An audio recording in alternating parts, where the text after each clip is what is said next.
5월달 가정의 달을 우리가 보내고 있습니다. 5월 5일 어린이날도 얼마 전에 보냈는데요. 어린이를 생각하면 여러분은 어떤 이미지를 떠올리십니까?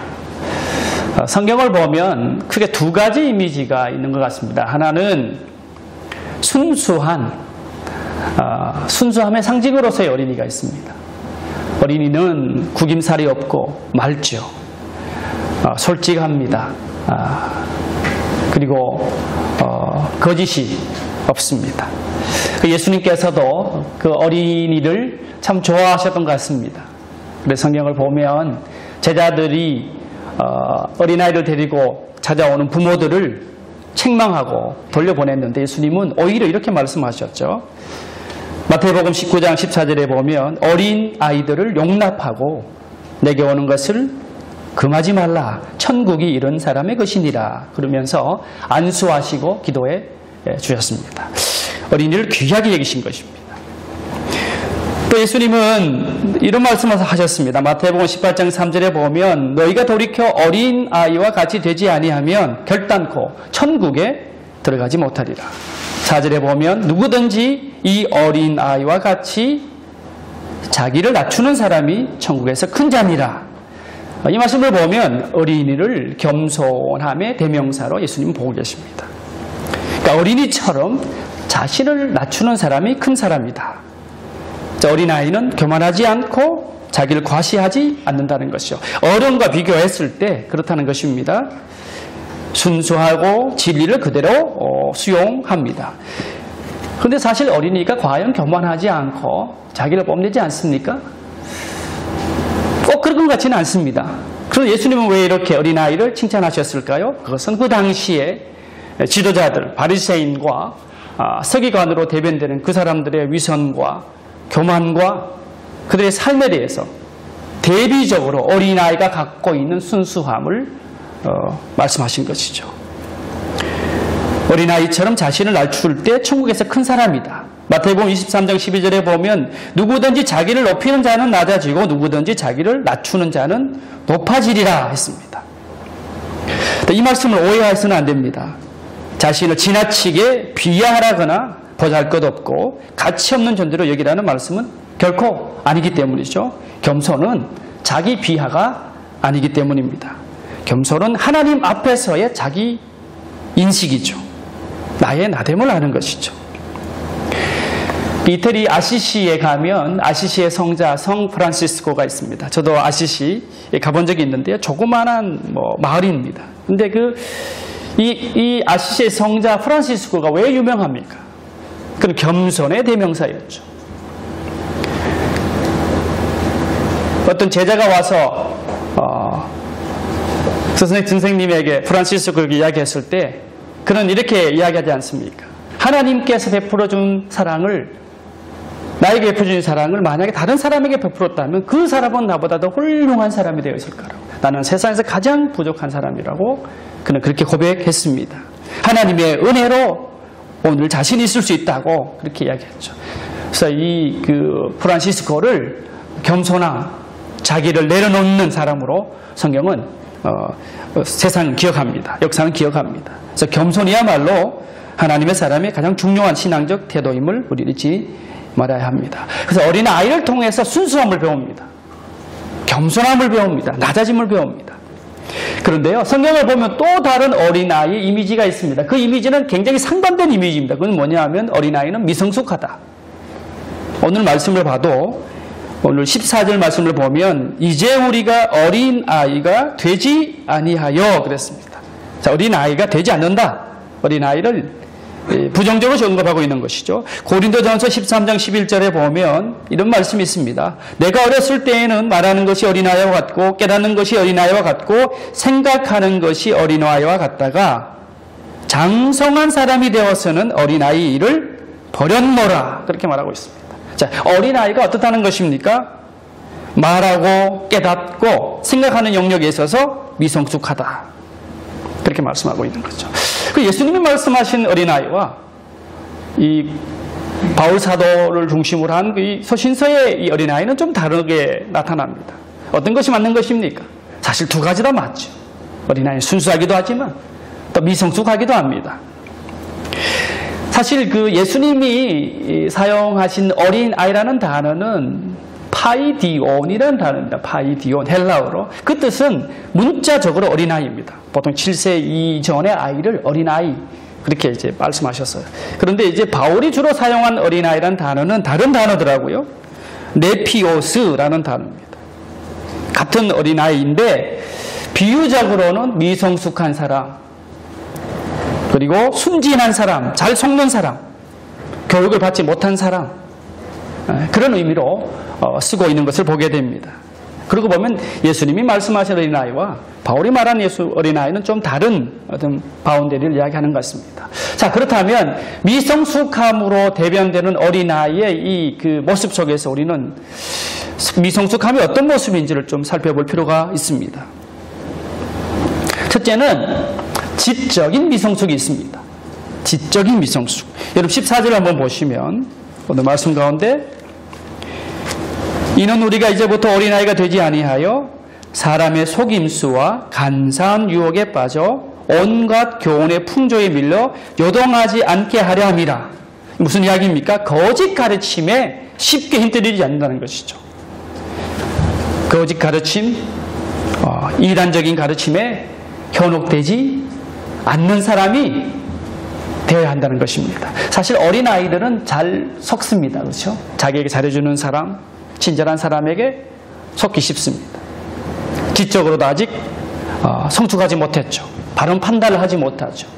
그 신앙적으로 봤을 때도 우리가 지적인 미성숙으로 하나님의 말씀, 하나님의 가르침을 제대로 이해하지 못할 때 우리는 이단에 빠질 수 있습니다. 최근에 이단의 문제, 신천지를 비롯한 많은 이단의 문제는 무엇입니까? 그들이 가르치는 그 교리와 성경이 가르치는 교리를 구별하지 못하는 거죠.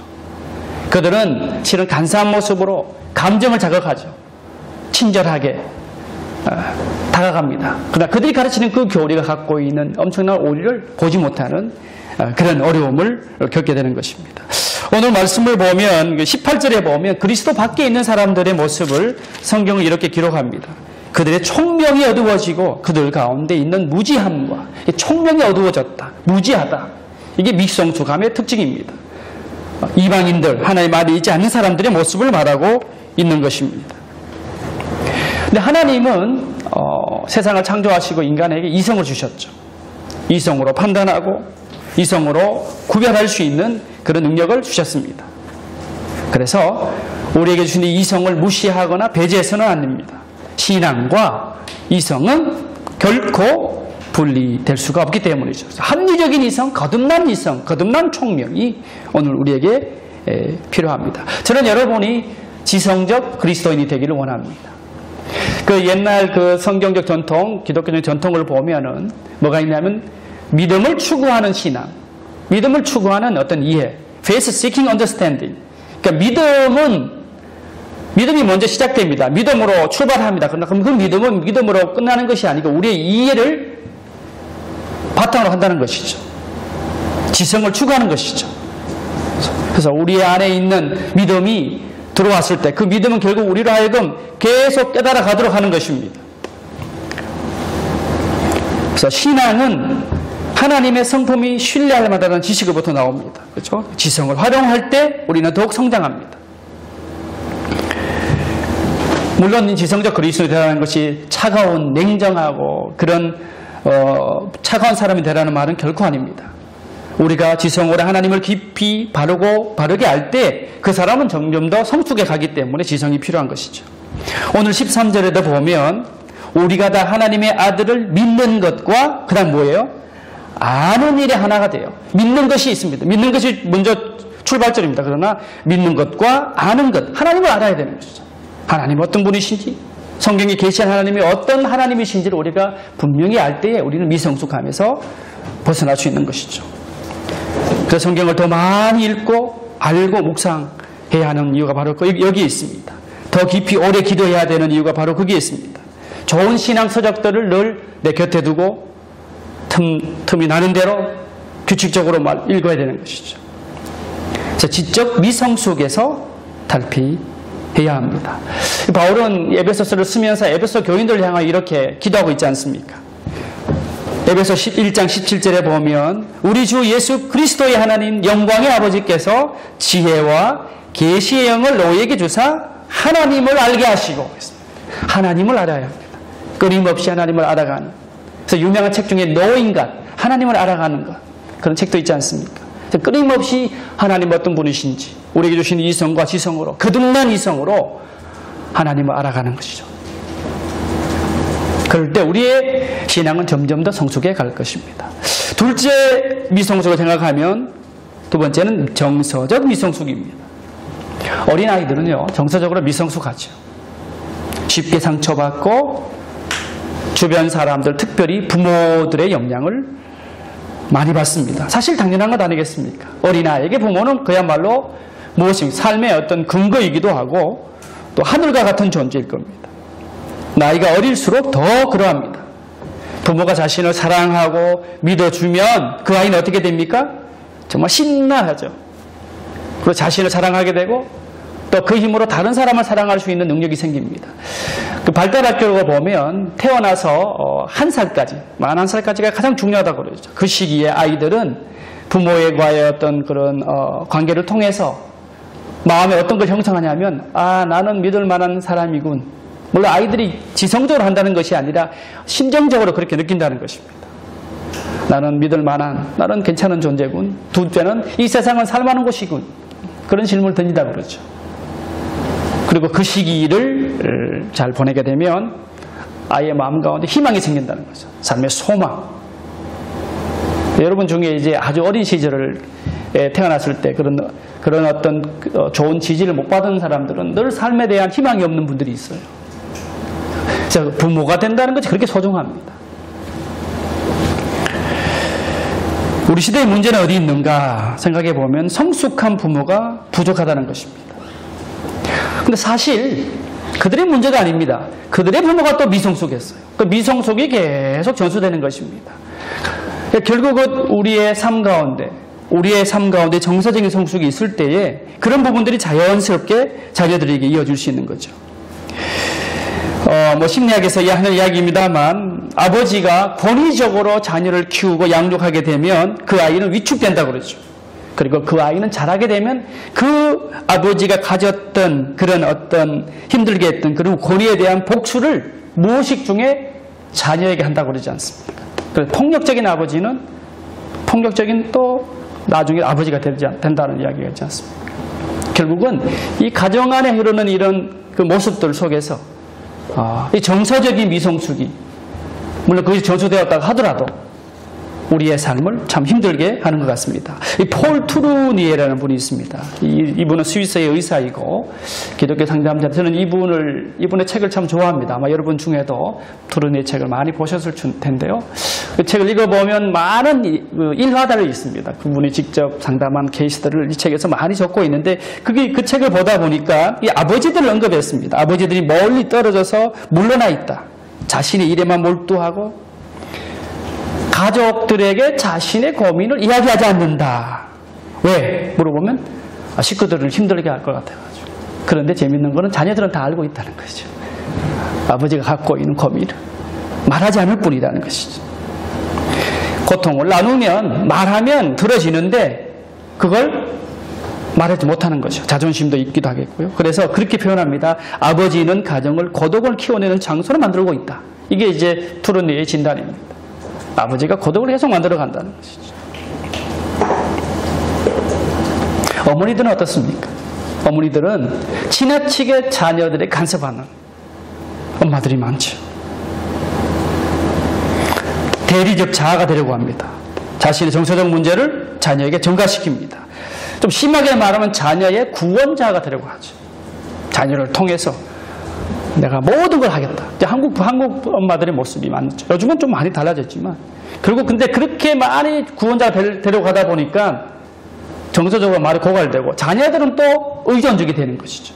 그것이 계속 악순환되는 것을 보게 됩니다. 적절하게 자녀들이 자기의 자율성을 발휘할 수 있도록 충분히 좋은 엄마 그런 이야기를 하거든요. 어떤 엄마냐면 대상으로서 정말 함께 호흡하는 사랑을 나누고 또 대화를 나누는 엄마이면서도 또 한편으로는 환경으로서 어머니, 멀리 지켜보면서 아이가 자기의 길을 찾아가도록 도와주는 어머니, good enough mother, 뭐 그렇게 표현합니다. 충분히 좋은, 꽤 괜찮은 어머니.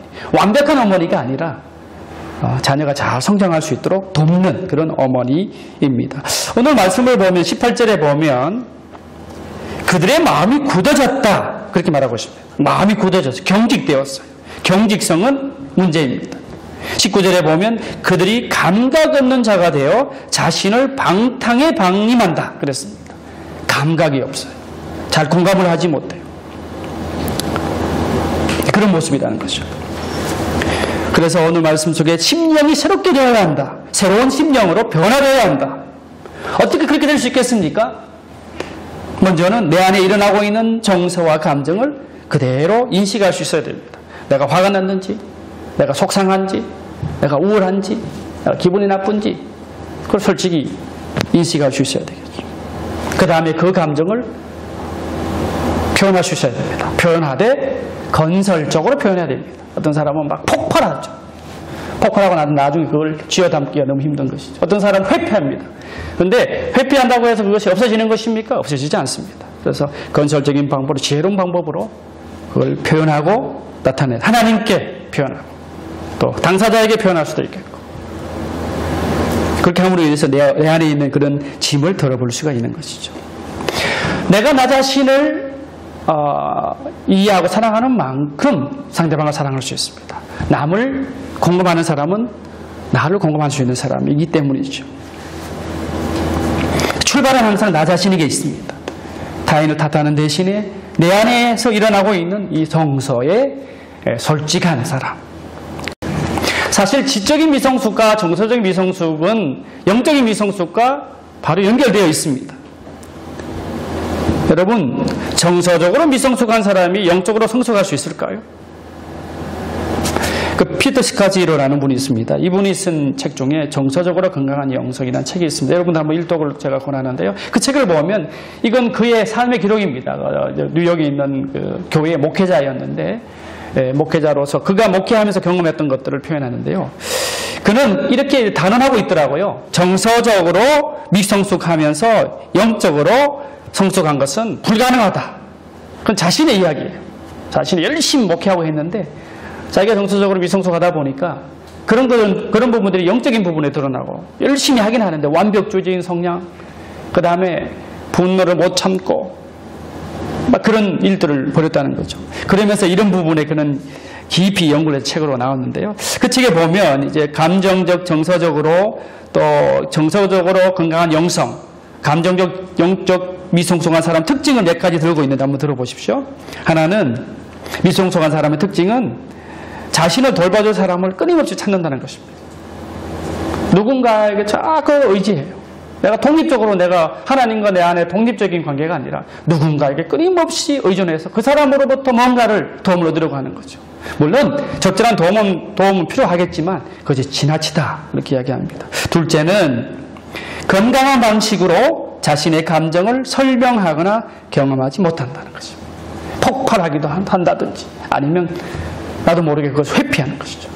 적절하게 건강한 방식으로 자신을 표현하는 것이 성숙합니다. 세 번째는 다른 사람들의 감정 세계에 거의 동참하지 않는다.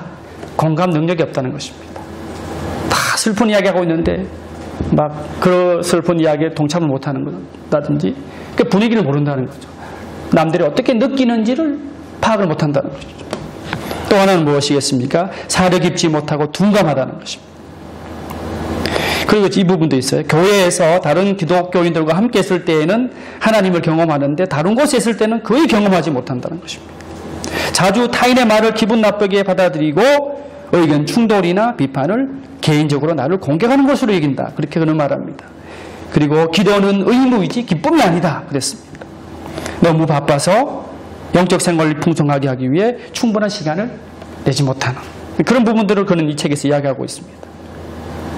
그리고 예배에 참석해서 다른 사람을 섬기지만 그리스도 안에서 누리는 즐거움이 없다는 것이죠. 그리스도인으로서 나의 삶은 여전히 어떤 것을 하는 것이지 주님과 함께 하는 것이 아니다. 굉장히 신랄하게 그런 이야기하고 있습니다. 이건 뭐 남의 이야기 아니라 본인의 이야기였고요. 그걸 통해서 그 교회는 아주 건강한 교회로 정서적으로 건강한 영성을 유지하는 교회로 많이 세워지는 것을 보았습니다. 자, 오늘 말씀을 보면 이 어린아이에 이른 미성숙함과 대비를 이루는 성숙하고 온전한 그리스도의 모습을, 그리스도인의 모습을 보여줍니다. 그러나 여러분 오해하지 마십시오. 그 사람은 윤리적으로 흠잡을 데 없이 완전하거나 완벽한 사람을 뜻하는 것은 아닙니다. 도덕적으로 흠결이 없는 사람을 지칭하는 것도 아닙니다. 대신 그 사람은 그리스도 안에서 매일매일 온전함을 추구해 나가는 사람입니다. 이 오늘 말씀 가운데 이 13절에 보면 온전한 이런 단어가 있죠. 온전한 사람. 이 온전한이라는 이 단어의 이 헬라 원어는 텔레이오스라는 단어입니다. 텔레이오스. 이 텔레이오스라는 단어는 다양한 뜻이 있습니다. 첫째는 뭐가 있냐면 목표점에 도달한 이런 뜻이 있어요. 뭔가 이제 우리가 삶을 살아가는데 목표가 있는데 그 목표에 도달한 그런 뜻이 있고요. 두 번째는 성숙한 그런 의미가 있습니다. 그러니까 성숙한다는 것은 무엇이겠습니까? 매일매일 나아지는 거죠. 매일매일 나아져서 어느 정도의 단계에 도달했다 그런 뜻이죠. 그리고 세 번째는 장성한. 오늘 이 성경 말씀과 온전하는 이 단어가 다른 그 성경에는 장성한이라고 번역되어 있는 걸 보게 됩니다. 그래서 고린도전서 14장 20절에 보면 장성한이라는 단어가 뒤에 나오죠. 지혜에는 장성한 사람이 되라. 그죠? 악에는 어린아이가 되고 장성한 이게 텔레오스입니다. 또 하나는 완전한 이런 뜻이 있어요. 그러니까 텔레오스라는 이 단어가 갖고 있는 아주 깊은 뜻이 있습니다. 예수님께서 마태복음에서 5장 48절에 보면 이렇게 말씀하죠. 그러므로 하늘에 계신 너희 아버지 온전하신과 같이 너희도 온전하라. 이 온전하라는 이 단어가 텔레오스. 예전 번역은 완전하라라고 번역되어 있었죠. 그런데 이제 개역 개정을 하면서 온전하라고 번역했습니다. 완전하라 그러니까 좀 부담스러우니까 온전하리라고 번역했는데 어쨌든 이 텔레오스라는 단어는 목표에 도달하고 뭔가 성숙하고 장성한 그리고 보다 완전한 삶을 이야기합니다. 자, 그러면 우리의 질문은 어떻게 이런 사람이 될 수 있는가? 이런 사람은 어떤 사람인가를 우리가 따라봐야 되겠습니다. 오늘 말씀 같은 두 가지만 말씀드립니다. 하나는 이 온전한 사람은 사랑 안에서 참된 것을 한다 그랬습니다. 여러분 오늘 말씀 15절을 보십시오. 오직 사랑 안에서 참된 것을 하여 그랬습니다. 범사에 그에게까지 자랄지라 이렇게 이야기합니다. 그 사랑이 있습니다. 온전한 사람의 특징은 사랑이 있습니다. 그런데 그 사랑은 비이성적이나 감성적인 사랑이 아닙니다. 사랑하지만 맹목적이거나 눈먼 사랑이 아닙니다. 그 성숙한 사람은 사랑을 하지만 그 사랑은 진리를 추구합니다. 이 사랑의 속성이죠. 사랑은 오래 참고 온유하며 무례하지 않고 나오지만 뒷부분에 보면 6절에 고린도후서 13장 6절에 보면 진리와 함께 기뻐한다. 사랑과 진리를 함께 가는 것이죠.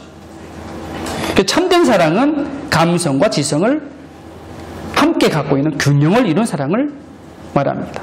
그리고 이 진리에 기초한 사랑의 목표는 무엇입니까? 그리스도에게까지 살아가는 것이죠. 목표는 그리스도에게까지 살아가는 것입니다. 그런 의미에서 이 성경이 말하는 장성한 성숙한 사람의 모습은 무엇입니까? 일반 종교에서 말하는 어떤 도덕적인 완성을 말하는 것이 결코 아니죠. 뭔가 인격적인 수양을 말하는 것이 아니라 그리스도가 보여준 그리스도의 성품을 그대로 따르는 삶을 말하는 것이죠. 이 복음서를 읽어보면 예수님께서 이 땅에 오셔서 말씀을 전하시고 또 병자를 고치는 모습을 보는데 그 예수님 속에 예수님은 참 제자들을 사랑하셨습니다. 끝까지 사랑하셨다고 그랬습니다. 그러나 이 예수님의 사랑은 감성적인 사랑이 아니었습니다. 감상에 머문 사랑이 아니었다는 것이죠. 하나님의 뜻을 알고 그 뜻대로 살아가는 실천적 사랑이었죠. 사랑 안에서 진리를 말씀하셨습니다. 성전에서 물건을 팔고 장사하는 사람들을 어떻게 하셨어요? 내어 쫓고 상을 둘러 엎으셨죠. 말로만 하지 않으셨죠. 단호하셨습니다. 그러나 정말 연약한 가난한 사람들 또는 환자들을 향하여 예수님은 너무나 사랑으로 다가가십니다. 그러면서 그들에게도 감상적 사랑이 아니라 믿음을 불러일으키죠. 믿음이 너를 구원했다. 믿음을 불러일으키시는 것이죠. 그러고 보면 예수님은 제자들을 진심으로 사랑하셨지만 제자들의 생각과 의도에 휘둘리지 않았습니다. 우리가 생각하는 사랑과 많이 다른 사랑입니다.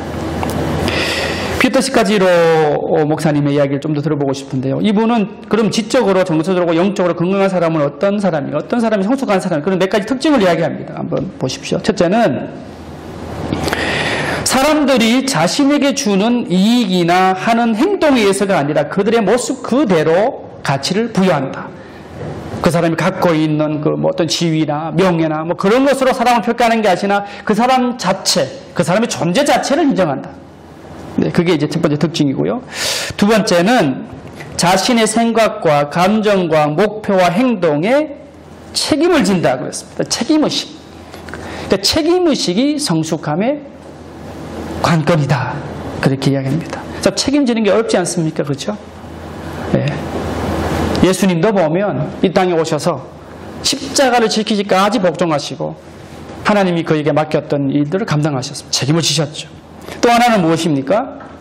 적대감을, 이게 참 어려운 건데요. 적대감을 표시하지 않으면서도 나에게 동의하지 않는 사람들에게 자신의 신념과 가치관을 자신 있게 말할 수 있다. 회피하는 건 아닙니다. 말을 하지만 그러다 적대감을 표시하지 않아요. 이게 가능할까요? 네. 제가 미국에서 유학 중에 보니까 미국 사람들이 그걸 잘하더라고요. 웃으면서 웃진 않아 하는데 화를 안 내면서 어떻게 자기 말을 다 하는 거예요. 참 놀랐는데요. 자, 우리 한국 사람들의 특징은 좀 그런 감성이 너무 이렇게 바탕이 되어 있어서 정말 어떤 이야기를 할 때 먼저 화를 내고 먼저 분노 때문에 제대로 말을 못하는 것을 보게 됩니다. 그래서 적대감을 표시하지 않으면서도 어떻게 내가 갖고 있는, 내가 동의하지 않는 사람에게 나의 신념과 가치관을 말할 수 있을까? 이게 성숙함의 하나의 척도이고, 또 하나는 자신의 한계를 알고 강점과 약점을 그대로 받아들인다. 내 한계를 알아요. 내가 할 수 있는 거, 할 수 없는 거 알아요. 나의 바운더리를 알아요. 그리고 하나님이 나에게 주신 장점은 최대한으로 사용합니다. 그러나 나에게 주신 약점은 보완하려고 그래요. 이게 이제 성숙한 사람의 특징이고요. 또 하나는 이게 참 중요한데요. 스스로가 사랑받는 존재임을 깊이 확신하고 있어요. 남이 뭐라 그래도 하나님이 나를 사랑한다. 그 사랑에 대한 확신이 있습니다. 그러니까 다른 사람에게 좋은 사람으로 인정받으려 하지 않는다는 것입니다. 하나님이 나를 사랑한다 확신이 있는데 내가 왜 다른 사람 눈치를 보겠습니까? 그런 것이죠. 또 하나는 단순히 예수님을 섬기는 차원을 넘어서 예수님을 진심으로 사랑하고 영적으로 교제합니다. 섬기는 차원을 넘어서서 진심으로 사랑하고 하나님과 깊이 교제합니다. 그래서 그리스도의 말씀을 듣고 그 가르침대로 살아가는 것이죠. 이게 이제 성숙한 사람의 모습이라는 생각이 듭니다. 그래서 우리가 사랑 안에서 진리를 말한다. 먼저 사랑이 있습니다. 그러나 그 사랑은 감상적이거나 비이성적인 사랑이 아니다. 그 사랑은 진리를 말할 수 있는 사랑이다. 그렇게 성경은 말씀합니다. 두 번째, 오늘 말씀 속에 장성한 사람은 어떤 사람이냐면 심령이 새롭게 되어 의와 진리의 거룩한 가운데 살아간다. 오늘 말씀 23절, 24절에 그렇게 나옵니다. 심령이 새롭게 되었어. 의와 진리의 거룩함으로 살아갑니다. 그러니까 그 마음이 새로워지는 것이죠. 매일매일 마음이 새로워지는 것입니다. 그런데 하나님을 따라갑니다. 그 사람. 하나님을 따라가는 게 분명한 기준점이 있습니다. 그렇죠? 그래서 하나님을 따라 살아가기 때문에 의와 진리의 열매가 가득합니다. 다시 말하면 하나님이 태초에 아담과 하와를 창조하셨을 때 그에게 하나님의 형상을 따라 창조하셨다고 그랬죠. 하나님의 형상의 회복을 말하는 것입니다. 더 이상 죄에 의해 지배당하는 옛사람이 아니라 새사람으로 살아가는 것이죠. 옛사람을 벗어버리고 새사람을 입는 것이죠.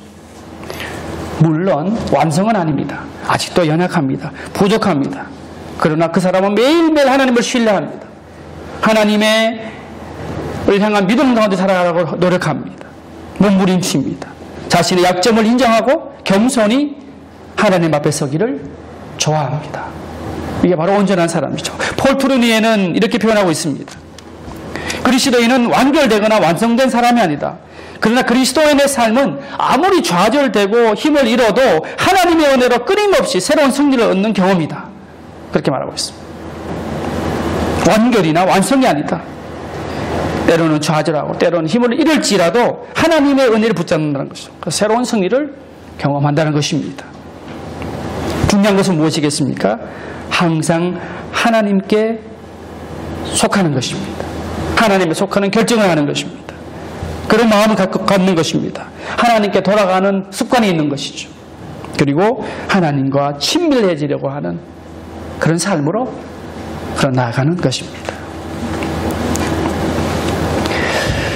우리의 구원이 구원으로만 그쳐서는 안 될 것입니다.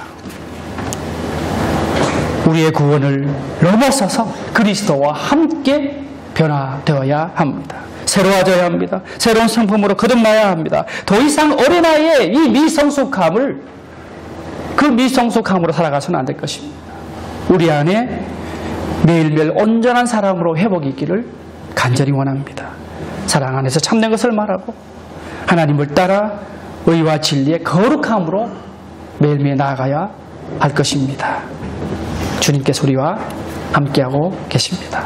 다 같이 기도하십시다.